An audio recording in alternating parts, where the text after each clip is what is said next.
भूतिया चर्च। जब चर्च की छत की घंटी जोर से बजने लगी और तब राज का ध्यान चर्च की छत पर गया तो अपने दोस्त रतन की लाश उसी घंटी पर लटकती हुई पाई।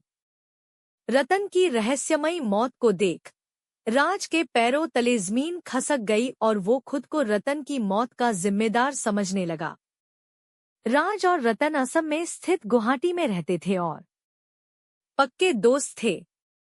एक रात वो दोनों कोई पार्टी से वापस आ रहे थे। रात बहुत हो गई थी और अब उनको घर पहुंचने में बहुत देर हो जाएगी क्योंकि दोनों ने पार्टी में खूब शराब पी ली थी और इस वजह से राज गाड़ी धीरे चला रहा था। रतन यार राज, आज तो पार्टी में बहुत एंजॉय किया। तू गाड़ी चला लेगा ना? या फिर हम किसी होटल में आज रात रह जाते हैं? राज नहीं रतन, मैं ठीक हूँ। एक शॉर्टकट वाला रास्ता पकड़ते हैं, नेहरू पार्क रोड वाला। जल्दी घर पहुंच जाएंगे। रतन नहीं राज, उस रास्ते से कोई गुजरने की हिम्मत नहीं करता। वो एक हॉन्टेड रास्ता है। राज मैं यह सब नहीं मानता। एक बार घर पहुंच जाएं बस। इससे ज्यादा छोटा रास्ता और कोई इलाके में नहीं है। रतन ने राज को बहुत समझाया। राज एक नास्तिक था, वो भगवान और भूत प्रेत को नहीं मानता था। बातें करते करते दोनों नेहरू पार्क पहुंच जाते हैं। नेहरू पार्क रोड पहुंचते ही रतन की तो जैसे हालत पतली हो रही थी। राज क्या हुआ रतन? तू इतना डरा हुआ क्यों है? रतन मैंने कहा था ना कि यहाँ नहीं आना। तुम बहुत जिद्दी हो राज। राज तू फिर शुरू हो गया। छोटा सा रास्ता है, अभी कुछ देर में हम घर पहुंच जाएंगे। अचानक चर्च के पास पहुंचते ही उनकी गाड़ी खराब हो गई। चर्च की घंटी बजने की आवाज जोर से आ रही थी।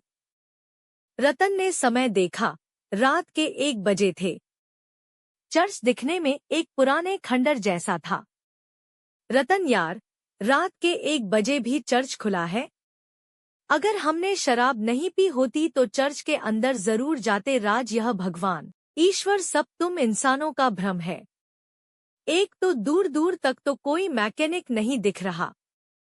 शायद कोई लिफ्ट मिल जाए तो सही होगा। गाड़ी के पास इंतजार करते हैं। इतने में रतन को चर्च के बाहर एक बूढ़ा सा आदमी दिखा। रतन यार राज, वो देख चर्च के बाहर कोई बैठा हुआ है। चलना देखें, शायद वही हमारी कुछ मदद कर दे। राज मुझे तो वहाँ कोई नहीं दिख रहा। लगता है तुझे बहुत नशा हो गया है। रतन नहीं राज, ध्यान से देख, वहाँ तुझे एक बूढ़ा आदमी दिखेगा। राज ने फिर देखा तो भी वहाँ कोई नहीं था। रतन उस बूढ़े आदमी के पास गया तो उसने देखा कि एक पादरी बाइबल पढ़ रहा था। रतन हैरान था कि ऐसी खंडर जगह पर रात के 1 बजे यह पादरी अकेले बाइबल पढ़ रहा था। रतन फादर, आप यहाँ अकेले क्यों बैठे हो और इतनी देर रात को चर्च की बड़ी घंटी का बजना? इस चर्च की ऐसी हालत, क्या आपको डर नहीं लगता? पादरी को रतन पर बेहद गुस्सा आता है और वो वहाँ से चले जाते हैं। रतन का चर्च को अंदर से देखने का मन हुआ और मोबाइल की टॉर्च ऑन कर अकेले ही अंदर चला गया। उसने देखा कि पादरी एक कोने में बैठकर बाइबल पढ़ रहे थे। रतन, अरे यह तो आश्चर्य की बात है, अंधेरे में भी पादरी बाइबल कैसे पढ़ रहे हैं? रतन की वजह से पादरी को बाइबल पढ़ने में बेहद परेशानी हो रही थी। वो चर्च की छत पर चले गए।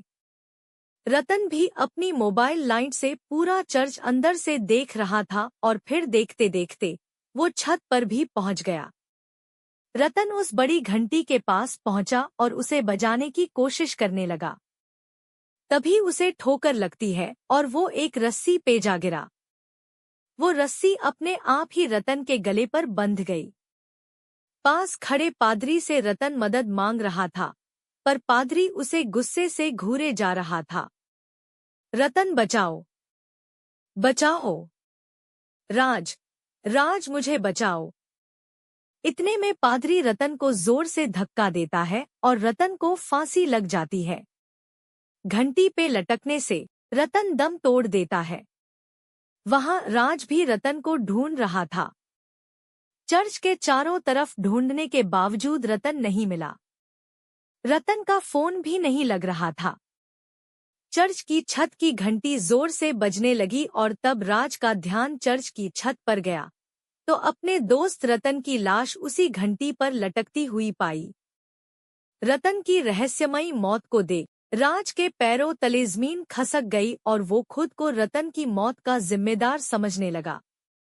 राज ने देखा कि रतन की लाश के पास बाइबल पढ़ने की आवाज आ रही थी। इतने में राज को रतन का कॉल आया। राज, रतन तू? तेरा कॉल? यह सब क्या है? कॉल राज मुझे बचाओ राज मुझे बचाओ। राज को कुछ समझ नहीं आ रहा था कि ऊपर रतन की लाश और अब उसका कॉल, साथ में उसकी लाश के पास बाइबल पढ़ने की आवाज। राज चर्च की छत पे जाने लगा और इतने में एक ट्रक के गुजरने की आवाज आई। राज ने उस ट्रक को रोका। राज, सुनिए भाई साहब, प्लीज मेरी मदद करो, मेरे दोस्त की लाश वहां चर्च के ऊपर लटकी हुई है। ट्रक ड्राइवर, अरे साहब आप यहाँ कैसे फंस गए? चलिए यहाँ से, यहाँ बहुत खतरा है। राज, क्या बकवास कर रहे हो? इंसानियत के नाते तो मदद करो। ट्रक ड्राइवर, अगर मैंने आपकी मदद की तो हमारी मदद करने कोई इंसान नहीं आएगा। मैं अभी भी कह रहा हूँ, चलिए मेरे साथ। राज हारकर उस ट्रक में बैठ जाता है।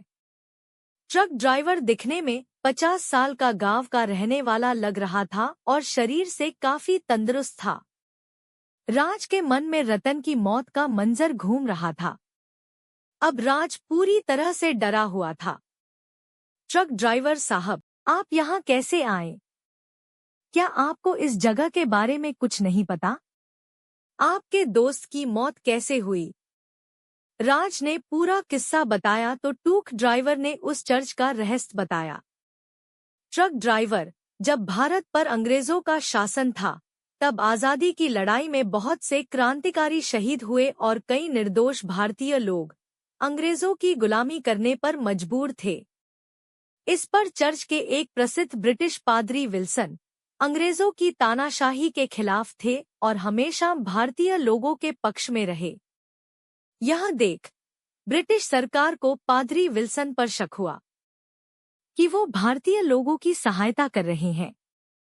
इस बात से नाराज होकर एक दिन ब्रिटिश सरकार के एक अधिकारी ने पादरी विल्सन के गले में रस्सी बांधकर उन्हें चर्च के छत पर टंगी बड़ी घंटी पर लटका दिया। पादरी विल्सन ने अंग्रेज सरकार को पतन का अभिशाप दिया। पादरी विल्सन ने तड़पते हुए दम तोड़ दिया और उस चर्च को अंग्रेज सरकार ने खाली करवा दिया। तब से पादरी विल्सन की आत्मा उसी चर्च में आज भी भटक रही है और रोज आधी रात को चर्च की बड़ी घंटी बजने की आवाज आती है। कोई भी उस चर्च से गुजरने की हिम्मत नहीं करता। राज, लेकिन मेरे दोस्त की मौत, उसका क्या? और तुम्हें कैसे पता यह सब? ट्रक ड्राइवर, हम गांव के लोग बचपन से इन्हीं कहानियों को सुनकर बड़े हुए हैं। आप जैसे शहरी लोग नहीं समझेंगे। जब कभी कोई इस चर्च में आया या फिर पादरी से बात करने की कोशिश की तो ऐसी पुरानी जिद्दी आत्माएं किसी की भी मौजूदगी पसंद नहीं करती, क्योंकि उस जगह पर सिर्फ अपना कब्जा समझती हैं और कभी छोड़ के कहीं नहीं जाती। आपके दोस्त को भी पादरी ने ही मारा होगा। ऊपर से आप दोनों ने शराब पी रखी है। इस बात से पादरी ने और भी ज्यादा क्रोधित होकर रतन को मौत के घाट उतार दिया। राज, इतने सालों से यह चर्च को हटाया क्यों नहीं गया?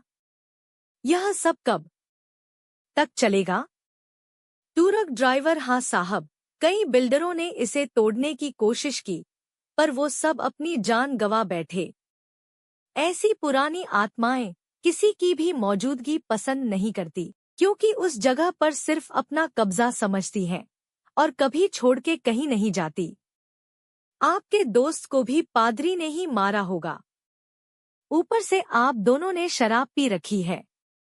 यह पादरी को चर्च के नियमों के विरुद्ध लगा और इस बात से पादरी ने और भी ज्यादा क्रोधित होकर आपके दोस्त को मौत के घाट उतार दिया। हर शॉर्टकट रास्ता हॉन्टेड नहीं होता, पर जब किसी रास्ते से आप परिचित ना हो तो उस पर चलने की कोशिश कभी ना करें।